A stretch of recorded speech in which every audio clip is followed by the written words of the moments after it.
إن الحمد لله والصلاة والسلام على رسول الله أما بعد فأعوذ بالله من الشيطان الرجيم بسم الله الرحمن الرحيم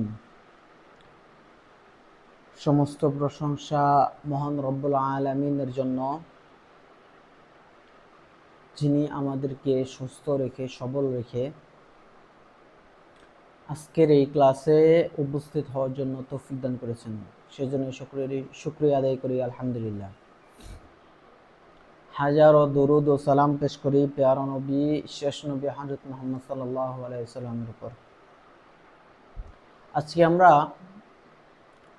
এক নতুন অধ্যায়ের সূচনা করতে যাচ্ছি, নতুন এক পর্বের সূচনা করতে যাচ্ছি, যেখানে আমরা নাহু সম্পর্কে একদম প্রথম থেকে শুরু করব। যারা কিচ্ছু জানে না নাহু সম্পর্কে, নাহু ভালোভাবে বুঝতে পারে না, তাদেরকে নিয়ে একটা নতুন পর্বের সূচনা করব ইনশাআল্লাহ। তো এই পর্বে যারা প্রথম থেকে শেষ পর্যন্ত থাকবে ইনশাআল্লাহ, তারা নাহু কি জিনিস সেটা সহজেই বুঝতে পারবে। নাহুকে তাদের কাছে পানির মতন মনে হবে ইনশাআল্লাহ। তো আজকে আমরা শুরু করতেছি সেই নাহুর প্রথম ক্লাস দিয়ে। তো নাহুর পরিচিতি। নাহু শব্দটি একা নয়, যাকে বলা হয় ইলমে নাহু। ইলমে নাহু আমরা জানি আলিম শব্দের অর্থ বিদ্যা, জ্ঞান, আর নাহু শব্দের অর্থ হইল উপমা, অনুরূপ। তো ইলমে নাহুর অর্থ হইল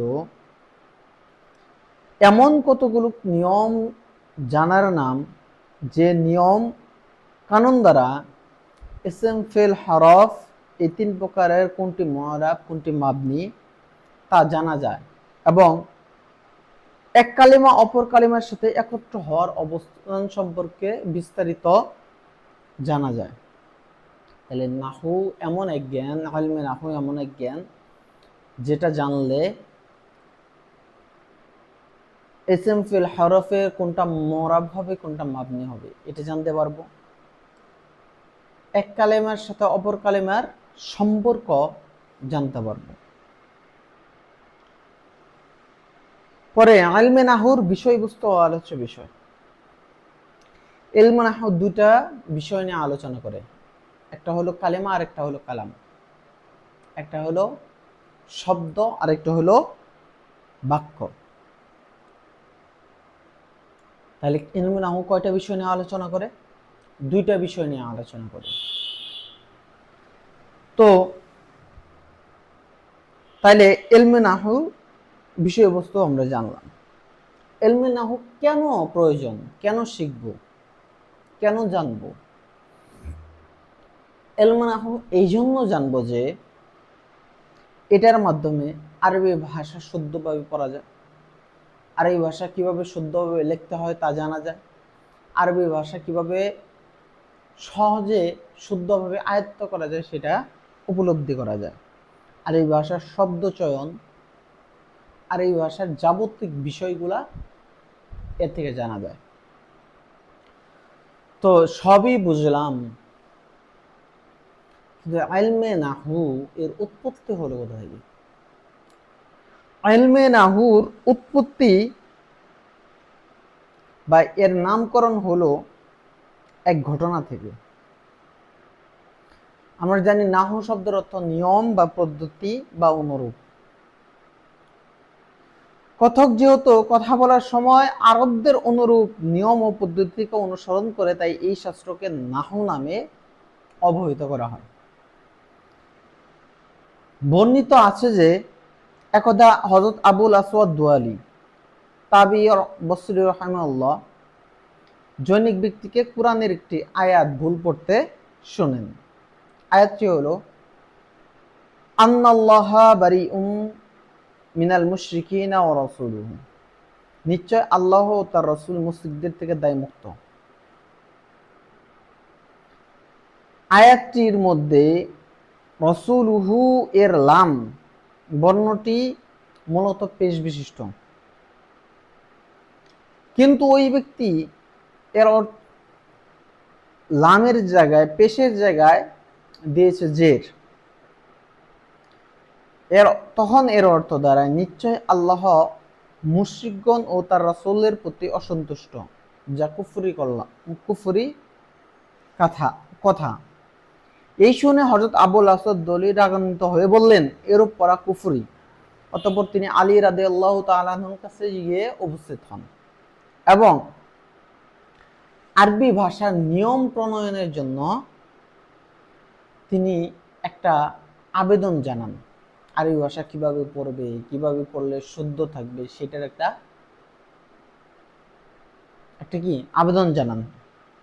তখন হযরত আবুল আসাদ দোয়ালি রাহিমাহুল্লাহকে হযরত আলী রাদিয়াল্লাহু আনহু বলেন ইকসিদনাহু, অর্থাৎ এভাবে লিখে যাও।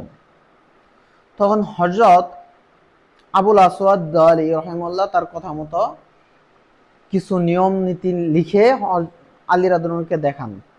তখন তিনি খুশি হন এবং বলেন, মা আহসানা হাযান নাহু আল্লাযী নাহাউতাহু, তুমি যে পদ্ধতি গ্রহণ করেছো তা কতই না সুন্দর। এভাবে তিনি বারবার নাহু শব্দটি ব্যবহার করার কারণে পরবর্তীতে উলামায়ে কেরাম এই শব্দটিকে নাম হিসাবে পছন্দ করেন এবং এই শাস্ত্রের নাম দেন ইলমুন নাহু। বুঝতে পারছো? তো ইলমে নাহু কিভাবে নামকরণ করা হলো? যখন আলী রাদিয়াল্লাহু আনহুর কাছে গেল, এটা সমাধান চাইলো যে এইভাবে ভুল পড়া হচ্ছে, তখন আলী রাদিয়াল্লাহু আনহু বললেন যে তুমি অনুরূপ কিছু তৈরি করো এবং কিছু নীতিমালা দিয়ে দিলেন এবং নীতিমালা অনুযায়ী আলী রাদিয়াল্লাহু আনহুকে দেখানো হলো যে আমি এই করছি, দেখেন একটু। দেখানোর পরে আলী রাদিয়াল্লাহু তাআলা তা পছন্দ করলেন এবং বারবার নাহু শব্দটি উচ্চারণ করার কারণে উলামায়ে কেরামগণ নাহু শব্দটিকেই এর জন্য পছন্দ করলেন। তো এখান থেকেই নাহর উৎপত্তি, নাহর জার্নি শুরু। নাহু বিষয়টা আসলে একদম সহজও না, একদম জটিলও না।